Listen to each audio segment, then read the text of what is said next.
서울의 생생한 경제 소식을 알아보는 서울 이코노미 시간입니다. 매주 화요일은 서울에 있는 사회적 기업들을 소개하고 있죠. 매주 한 기업씩 착한 기업들을 만나고 있는데요. 오늘은 어떤 기업인지 화면으로 잠깐 먼저 보겠습니다.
네, 오늘 만나볼 사회적 기업은 두꺼비 하우징입니다. 이 자리에 김미정 대표 나오셨습니다. 어서 오십시오. 네, 안녕하세요. 네, 잠깐 소개해드렸는데요. 두꺼비 하우징 대표님이 직접 조금 더 회사 소개해 주실래요? 네, 저희는 그 동네에서 집도 고치고 기반시설도 정비하고 이웃과 함께 살면서 일자리도 찾는 그런 통합적 도시재생을 사회적 과제로 하고 있는 사회적 기업입니다. 네. 네. 회사 이름이 재밌습니다. 두꺼비 하우징. 그런데 제가 힌트를 얻었어요. 두꺼봐, 헌집 죽게 새집다오. 이 개념인가 보죠? 네, 맞습니다. 그렇게 해서 두꺼비 하우징으로 지으신 것 같아요. 네. 근데 보통은 이제 우리가 상점이나 점포들은 최근에도 뭐 소위 리모델링이라는 걸 많이 하잖아요. 네. 업태가 바뀌거나.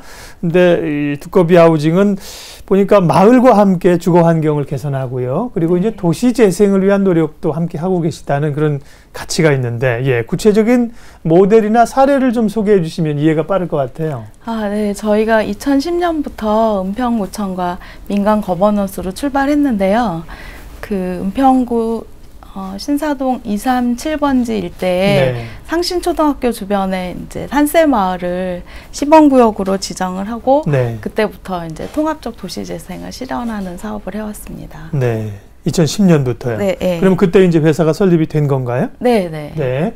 그러면 이제 지금 말씀해 주신 그 산세마을이라는 곳이 어떤 곳이었고 어떤 노력들을 통해서 어떻게 변화가 됐을까요? 산세마을에서 이제 저희가 처음 했던 것은 네. 그 우리 마을이 어떤 곳이고 어떤 자원을 가지고 있는가, 네. 어떤 사람들이 살고 있는가 하는 이런 거를 마을 학교를 통해서 찾아보기를 했었고요. 네. 그런 것들을 마을 기본계획에 반영을 해서 마을을 유지하고 관리하자 이런 거를 시작했었고요. 네.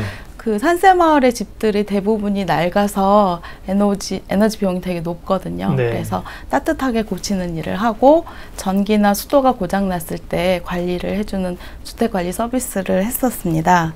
네, 그리고 이제 저희가 집 고치는 거를 직접 주민들께서 보면서 그동안 그때까지 아파트나 이제 재개발만을 생각했던 분들이 고치면서도 살 수 있겠구나 이렇게 저희 사업에 관심을 좀 가지게 됐습니다. 네. 네. 그러면은 김미정 대표님도 은평구 그쪽에 원래가 주거지가 그쪽이신가요? 저는 그렇진 않으시고요. 네, 고양시에 살고 있습니다. 그러세요. 주거비가 없어서. 그러면 두꺼비 하우징이 이제 여러 가지 사업들 하고 계신데 첫 번째 이제 모델 사례를 꼽아달라고 말씀드렸는데 은평구의 산세마을 얘기하셨잖아요. 네. 그곳에서 이런 그 민관이 어떻게 보면 처음에 말씀드린 것처럼 단순히 뭐 리모델링해서 수익체 수업 내는 게 아니라 마을을 바꾸는 거잖아요. 네. 그런 것이 이제 산세마을에서 시작되었던 이유가 있었겠네요. 네. 그 은평구가 노후 주거지가 많은 서울에서도 그런 좀 으뜸가는 지역인데요. 네. 그러다 보니 재개발, 재건축 구역이 굉장히 많은 곳이에요. 그리고 산세마을은 그 중에서도 사업성이 낮아서 재개발이 불가능한 지역이었거든요. 네. 주민들은 그거를 좀 기대를 하고도 계셨는데 이런 지역에서도 주민들이 이제 오랫동안 좀 즐겁게 잘 살아갈 수 있는 이런 대안을 좀 민간이 함께 고민하고 실행해보자 이렇게 시작하게 됐습니다. 네. 그래서 이 상도 받으셨네 보니까 산세마을 관련해서. 아, 네, 저희가 이제 상을 여러 개 받았는데요. 네. 그 중에 하나가 2012년에 경관대상 특별상, 네. 대한민국 경관대상 특별상을 받았습니다. 네, 2012년 대한민국 경관대상 특별상, 예, 네. 뿐만 아니라 다른 상도 많이 네, 받으셨다고 많이 했어요. 근데 최근에 이제 재개발, 재건축 붐이 한참 일다가 네. 모두가 이제 개발이 되는 것이 아니고 개발했을 때 문제점도 있기 때문에 도시재생 얘기가 최근에 나오고 있잖아요. 네네. 근데 사실은 최근 얘기거든요. 2010년에 이제 이런 거를 시작하셨다면 어떻게 보면 빨리 이런 생각을 하고 하셨을 텐데 도시재생이라고 하는 게 산세마을을 그렇게 그러니까 개발하지 않고도 사람 살기 좋은 곳으로 바꾸셨고요. 또 네. 다른 곳은 어떤 프로젝트를 진행하셨어요? 네. 저희가 녹번동 응암 지역에 이제 산골마을이라고 네. 거기도 굉장히 노후된 지역이고요. 네, 이름들이 다 예쁜 곳인데 그만큼 이제 개발이 좀 덜 된 지역이라고 볼 수 있어요. 맞습니다. 산세마을, 네. 산골마을. 산골마을. 네네. 네. 그리고 재개발이 해제된 지역으로 토정마을, 역촌동에 있는 토정마을, 불광동 이렇게 여러 군데 마을을 하고 있고요. 네. 좀 특이한 사례로는 그 도서관을 짓기로 되어 있던 곳에 이제 청장님과 함께 다 부수고 신축하는 방식이 아니라 기존의 집들을 고쳐가지고 도서관을 만들어 보자 이렇게 네. 하면서 구산동 도서관 마을을 시작했는데요. 예. 네, 거기에서도 같이 해왔습니다. 네. 그럼 지금 말씀하신 곳은 다 이제 지역재생 프로젝트가 끝난 곳이죠? 진행 중인가요? 네, 계속 진행 중입니다. 네, 그렇군요. 네.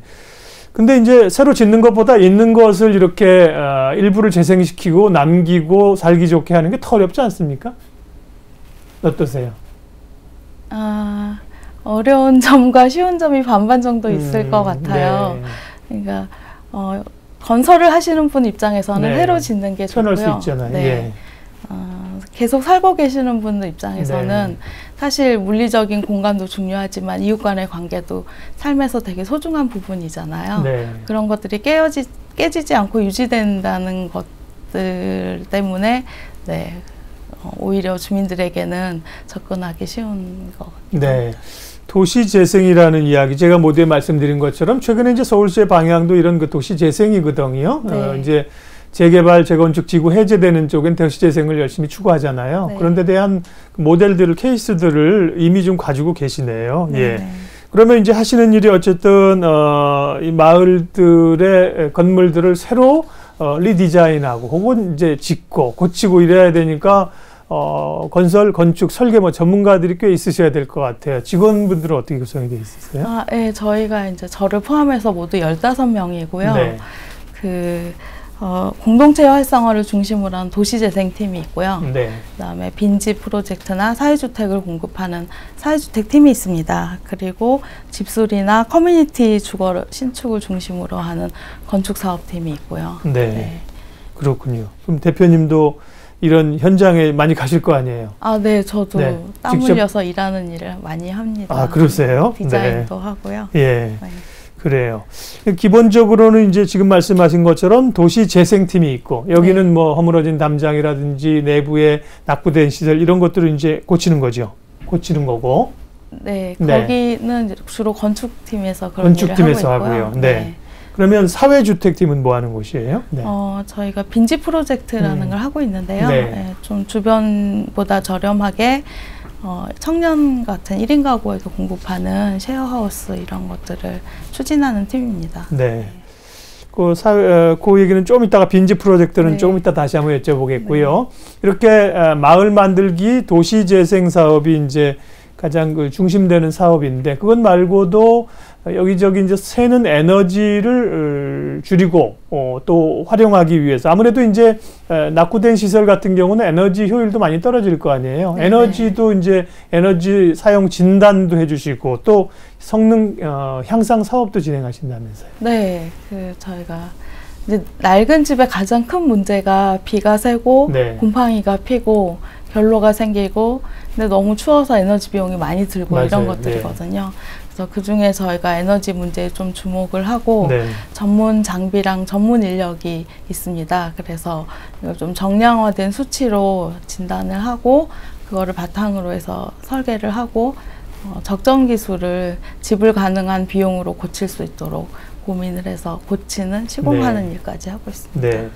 적정 기술이라고 하면 최고의 기술, 최고의 효율이 아니라 거기에 아주 적합한 그런 걸 적정 기술이라고 하신다고 그러더라고요. 네, 맞습니다. 이를테면 뭐 수억 원을 들여서 고칠 수 있지만 그런 것이 경제적으로 여의치 않은 곳들 있잖아요. 그죠? 적정한 비용에, 적정한 상황에 기술들을. 그 앞서 말씀하신 이제 사회적 기업이니까 특별히 이제 비즈니스도 하셨습니다만 사회적 목적이나 여러 가지 가치들이 있을 텐데 빈집 프로젝트가 있었습니다. 빈집을 수리해서 임대주택을 공급한다. 이런 개념이라고 하는데요. 그 얘기 좀 해주시죠. 저희가 이제 마을에서 도시재생을 추진하면서 곳곳에 빈집이 있는 거를 발견할 수 있었어요. 근데 마을이 활성화되면 저절로 없어질 거라고 예상을 하다가 계속 그 집들이 지역에 나쁜 영향을 미치고 있는 거에 주목을 좀 하기도 했고요.